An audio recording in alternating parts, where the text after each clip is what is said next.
братья, оправдившиеся верою, мир имам и к Богу, Господем нашим, Иисусом Христом, им же и приведение обретохом верую во благодать сию, в неже стоим и хвалимся упованием славы Божией, не точив же, но и хвалимся в скорбях, ведящий, яко скорбь терпение соделывает, терпение же искусство, искусство же упование, упование же не посрамит, яко любы Божие излияся в сердца наши Духом Святым, данным нам, еще бо Христос сущим нам немощным, по времени за нечестивых умре, едва бо за праведника кто умрет, за благого бо некли, кто и дерзнет умрете, составляет же свою любовь к нам Бог, яко еще грешникам сущим нам, Христос за ны умре, много уба паче оправданий,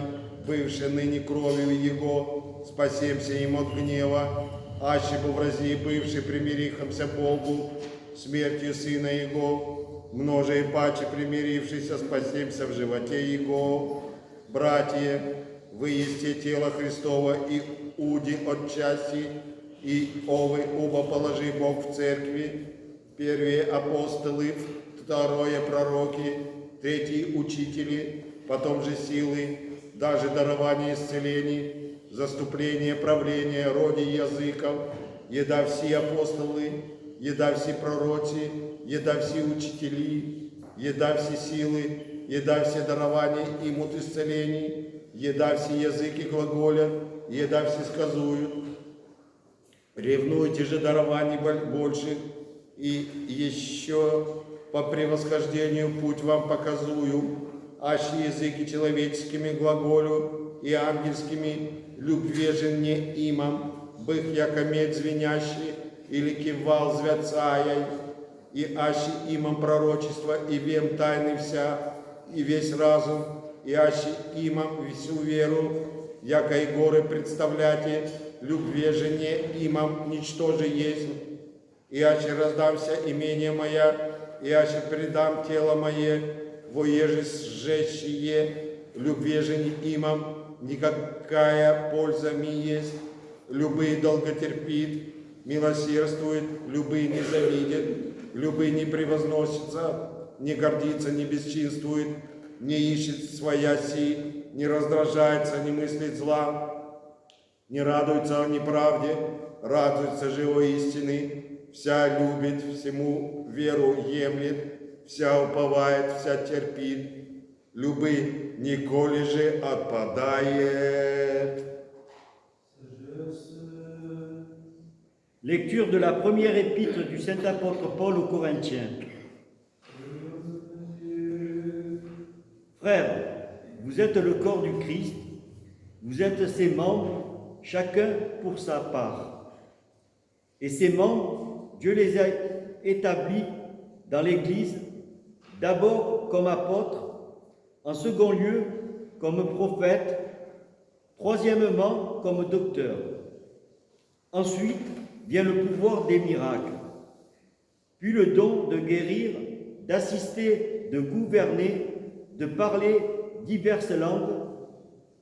Tous sont-ils apôtres, tous prophètes, tous docteurs, tous font-ils des miracles ou possèdent le don de guérir? Tous sont-ils capables de parler en langue ou d'interpréter, aspirer toutefois au don supérieur?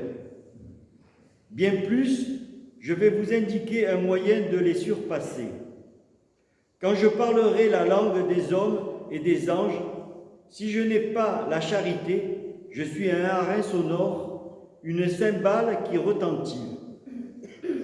Quand j'aurai le don de prophétie et de connaître tous les mystères et toute science, quand j'aurai la plénitude de la foi, une foi à transporter les montagnes.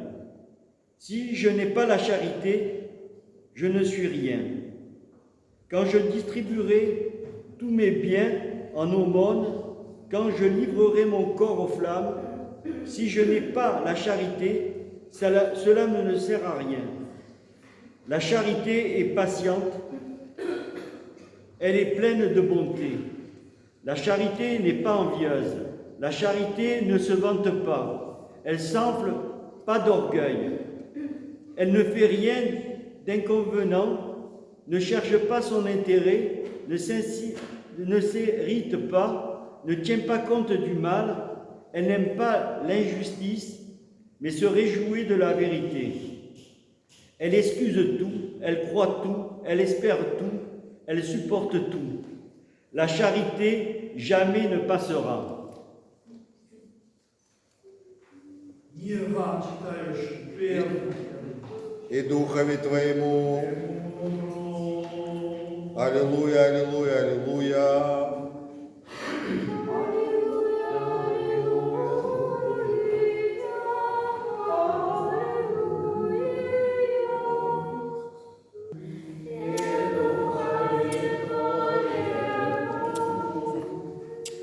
От Матфея, Святого Евангелия чтение.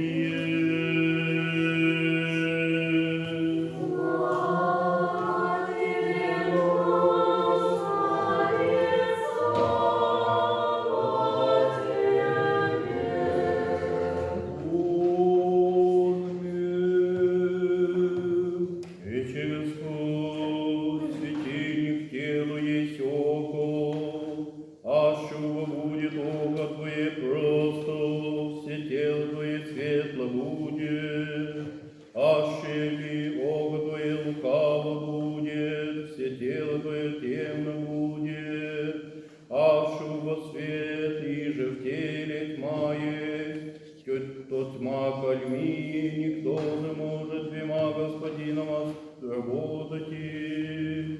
Либо единого возлюбит, а другого возненавидит, или единого держится, а другим же не родить начнет, не может Богу работать и мамоне. Сего ради глаголю вам, не пецитесь душею вашей, что ясте или что пьете, не телом вашим во что облечетесь, не душа ли больше есть пищи, и тело одежды. Возыди на птицы небесные, яко не с ней не сеют, не жнут, не собирают в житницы, и Отец ваш Небесный питает их. Не вы ли паче лучше их есте? Кто же от вас Бетися может приложить возрасту своему лакоть иди, и одежде, что печетесь, смотрите, кинь сельных, яко растут, не труждаются, не придут, глаголю же вам, яко не Соломон во всей славе своей облечеся, яко един от сих, аше же сено, сельное дне суще, и уты в печь вметаемо Бог так одевает, немного ли паче вас маловее? Не пицитесь во глаголюше, что яма или что пьем, или чьим одежимся, всех во всех языце ищут, весь Бог Отец ваш Небесный, яко требуете сих всех, ищите же прежде Царствие Божие, и правда Его, и сия вся приложится вам. Le Seigneur dit, la lampe du corps, c'est l'œil, si dans ton œil est saint ton corps, tout entier sera dans la lumière, mais si ton œil est malade ton corps, tout entier sera dans les ténèbres. C'est dans la lumière qui est en toi et ténèbres que ténèbres ce sera. Nul ne peut servir de maître, ou bien il haïra l'un et aimera l'autre, ou bien il s'attachera et l'un méprisera l'autre. Vous ne pouvez servir Dieu et l'argent. C'est pourquoi je vous dis, ne vous inquiétez pas pour votre vie, de ce que vous mangerez ou boirez, ni pour votre corps, de quoi vous le vêtirez. La vie n'est-elle pas plus que la nourriture, et le corps plus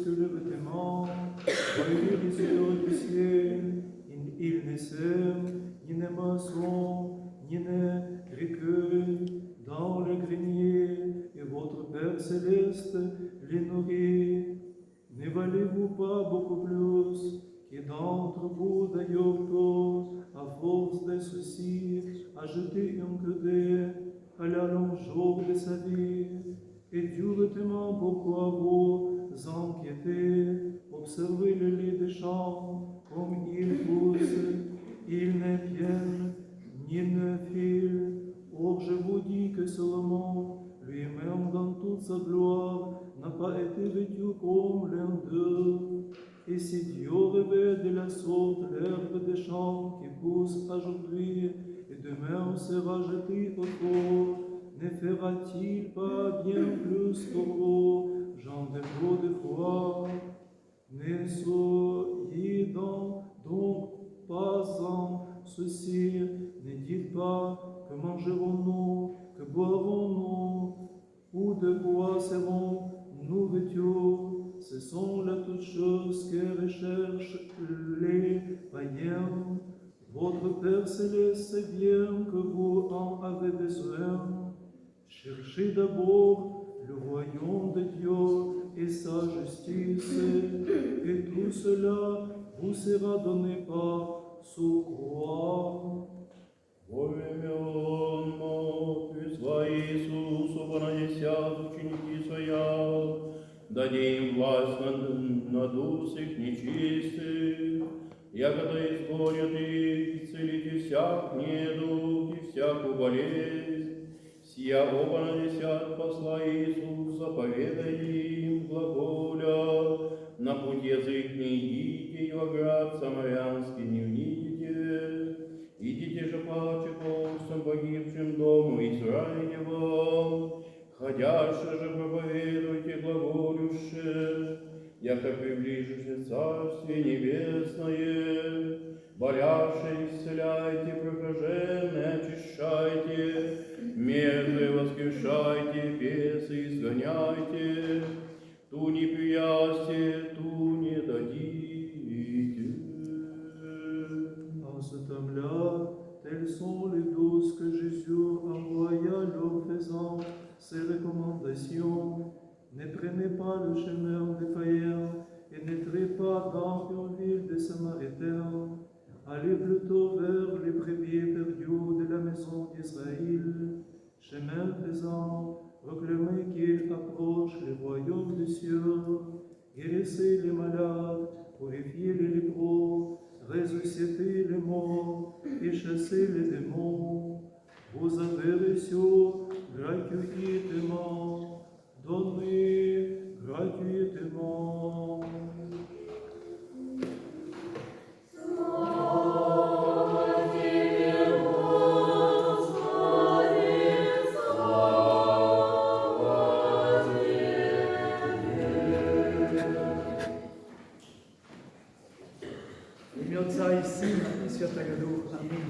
Au nom du Père, du Fils et du Saint-Esprit.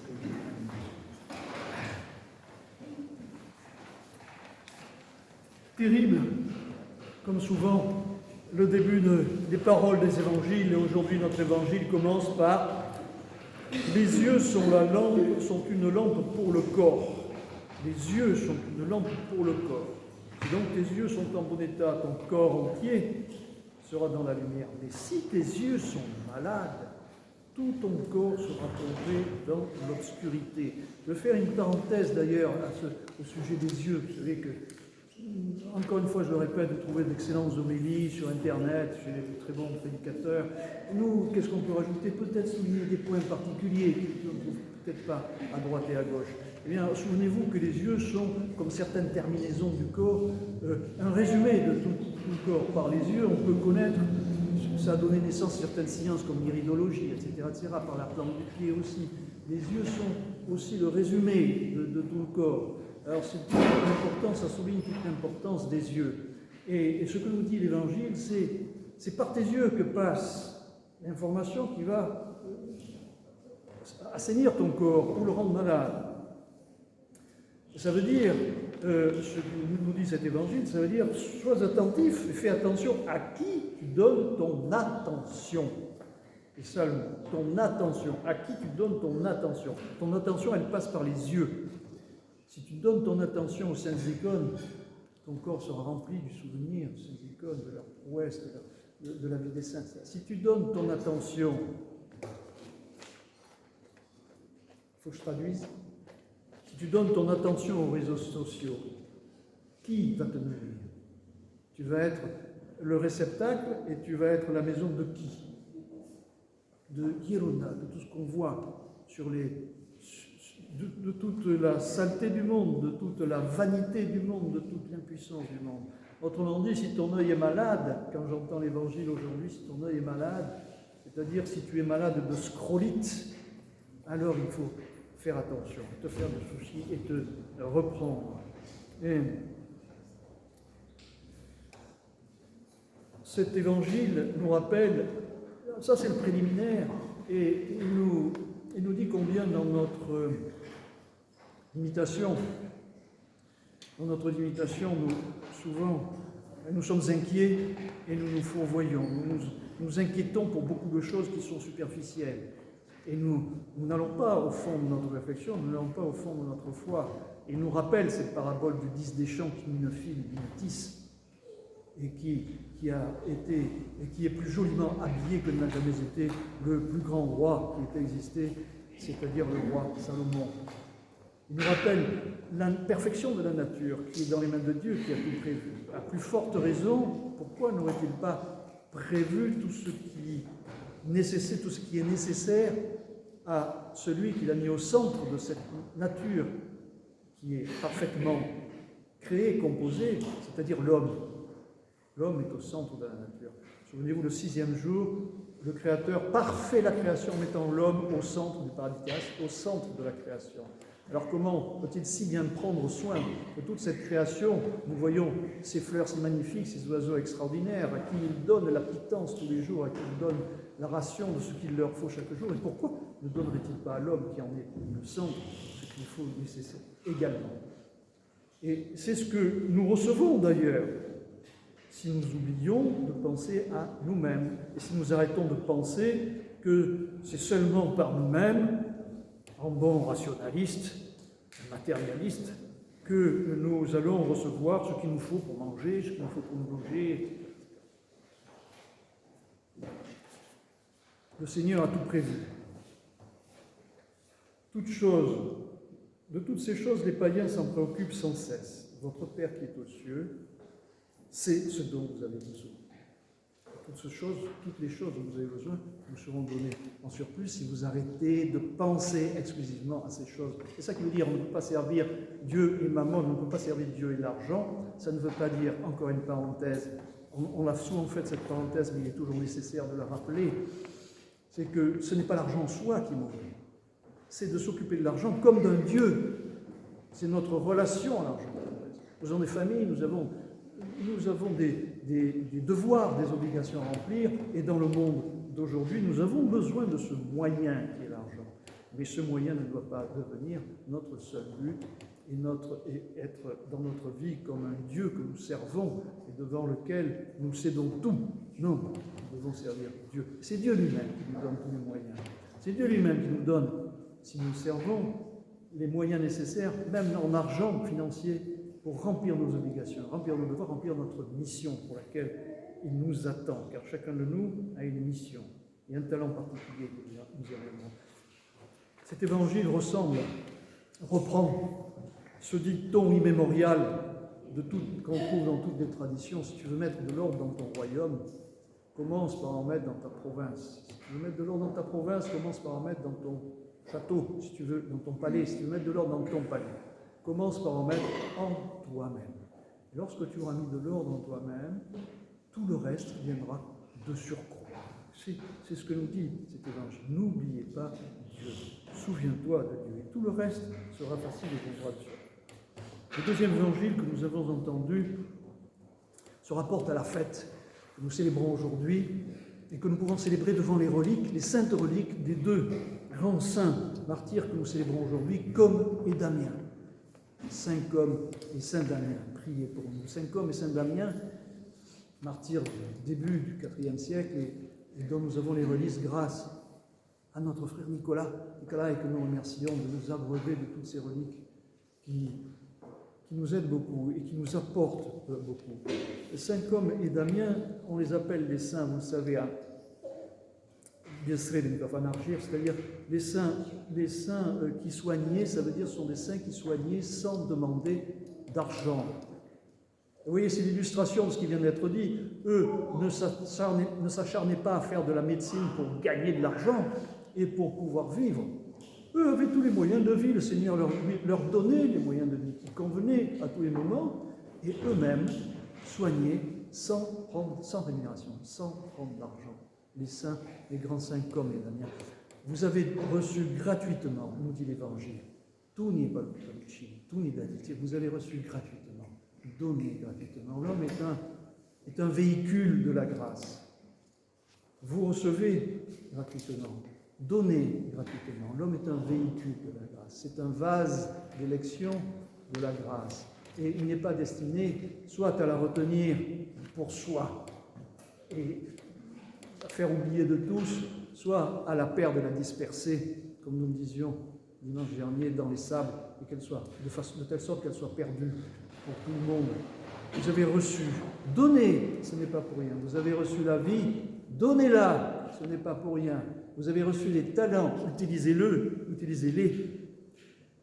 C'est pour le profit des autres et pour le profit qui en est attendu. Vous avez reçu généreusement, donnez généreusement. Avec Saint Côme et Damien, je me souviens, et cet évangile qui nous parle de l'œil, ça nous fait penser à un autre grand saint qui lui-même est mort aveugle, dont les yeux étaient malades physiquement, mais dont l'esprit n'était pas aveugle.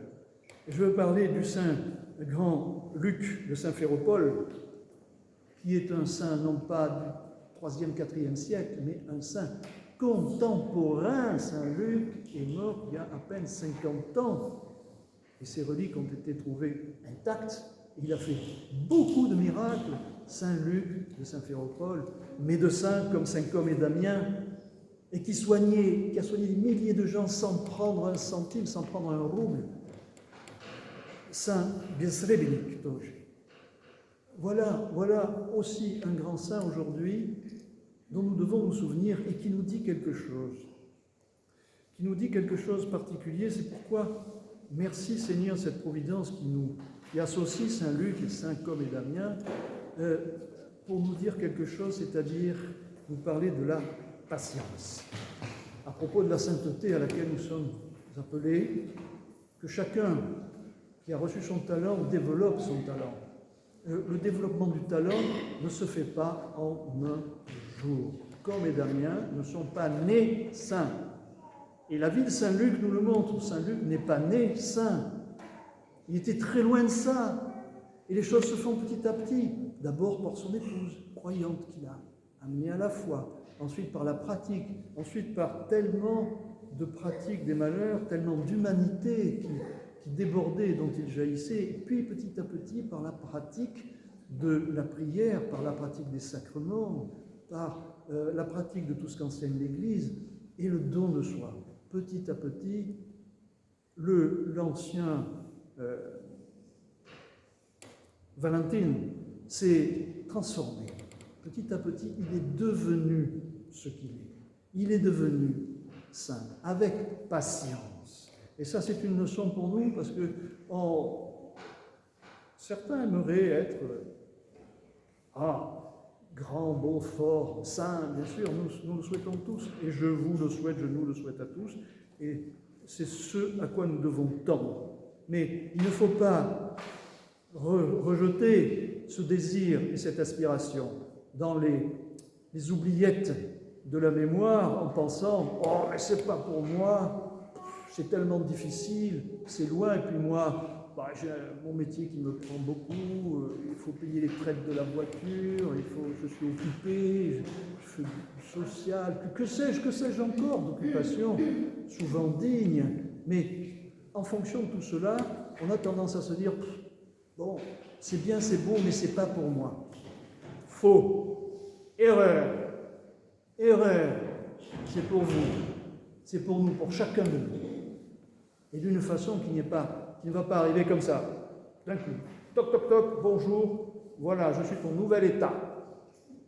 Demain, paf, tu seras transformé. Ting, baguette magique, comme dans les films américains. Ouais. Pardon, ce n'est pas la meilleure référence.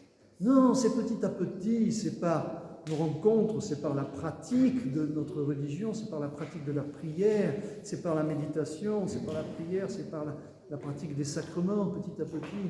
C'est grâce à ceux qui nous entourent, si nous les respectons, si nous sachons les aimer, les écouter, c'est grâce à ceux qui nous entourent, qui nous aident, nous apportons les uns les autres. Et nous apportons parfois sans savoir vraiment ce que nous apportons. Nous pensons apporter parfois le salut de quelqu'un ou une histoire, un événement qu'on a rencontré, un événement qui s'est passé, auquel nous avons assisté, et nous transmettons ça. Et nous ne savons pas quel effet, quel impact ce que nous racontons a sur notre voisin. Et ce récit-là va peut-être le toucher et l'aider à se transformer petit à petit. Alors, comme nous ne savons pas, et nul ne sait, comme nous dit l'Évangile, comment nous avons la prétention de maîtriser notre vie, alors que qui de vous peut, à force d'inquiétude, prolonger son existence ne serait-ce que quelques instants? Nous ne maîtrisons rien. Nous ne maîtrisons rien. Alors il faut avoir cette humilité, cette ouverture de transmettre ce que nous avons, et cette humilité d'avoir la patience, d'être toujours à l'écoute et de progresser. La sainteté est pour nous, oui, nous y sommes appelés. Nous y sommes appelés. Et ça ne se fera pas d'un seul coup. Donc il ne faut pas renoncer à ça parce que, soi-disant, nous sommes dans un monde pourri qui est difficile, etc. Non. Le Seigneur a son plan et il touchera chacun de nous au moment où il le veut, au moment où c'est nécessaire, de la façon dont c'est nécessaire. Ça arrivera pourvu que nous y soyons ouverts. Pourvu que nous y soyons ouverts et pas fermés, comme des huîtres. Sous quels que soient les prétextes, nous devons garder notre cœur ouvert à la divine providence. Nous devons garder notre cœur ouvert à la parole de Dieu. Et tout cela passe, j'allais dire toujours, on va dire très très souvent, par l'autre, par les autres. Si nous sommes tout le temps en attitude de respect de l'autre et d'écoute de l'autre, non agressif et ouvert, alors le Seigneur pourra nous parler au travers d'eux. Alors le Seigneur pourra nous parler au travers de sa création. On se rappelle les paroles du poète célèbre, Baudelaire, qui n'était pas quelqu'un de très recommandable, mais qui a fait sa conversion. Et Baudelaire qui nous disait « La nature est un temple où de vivants piliers laissent échapper parfois de confuses paroles. L'homme y passe au travers de forêts de symboles qu'il observe avec des regards familiers. » Alors ayons le cœur ouvert et non fermé pour être attentif à cette parole de Dieu pour nous qui nous adresse au travers de sa création, au centre de laquelle l'homme, l'autre, autrui que nous avons à nos côtés tous les jours et que nous devons respecter, même s'il nous semble que même si notre ego nous dit parfois « Oh, il est comme ça, il est comme... » Nous nous jugeons nous-mêmes de cette façon-là. Alors l'apôtre Paul, dans son deuxième épître, nous rappelle cet évangile des talents. Il nous rappelle que chacun a son talent. Il nous rappelle que nous formons tous, ça c'est important, un seul corps, nous chrétiens, nous baptisés, nous chrétiens, nous formons tous, nous sommes chacun une parcelle, disent un membre, mais une parcelle d'un seul corps. Nous sommes dans la communion. Et lorsque nous exerçons il nous revient à chacun d'exercer son talent. Vous vous souvenez de la parabole des talents, avec ce synonyme entre les pièces d'argent et les talents. Les talents, ce sont les dons de chacun. Il convient à chacun, pour filer la métaphore, de ne pas cacher son talent. Si quelqu'un est doué pour la peinture, si quelqu'un est doué pour la musique, si quelqu'un est doué pour l'économie, pourquoi pas, il doit le développer, il ne doit pas le cacher, il doit prendre des risques pour ça. Il doit le risquer. Eh bien, nous devons nous aussi risquer dans notre vie de croire en nous, d'avoir confiance en nous pour le bien de tous. Et nous devons développer ces talents. Mais la conclusion de l'apôtre, c'est qu'il nous met en garde.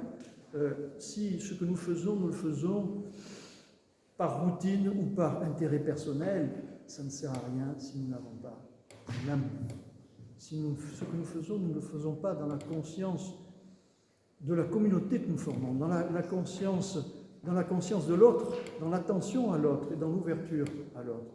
C'est-à-dire sans l'amour de l'autre, si nous n'avons pas l'amour, c'est creux. Nous ne sommes qu'une cymbale qui résonne et ça ne sert absolument à rien.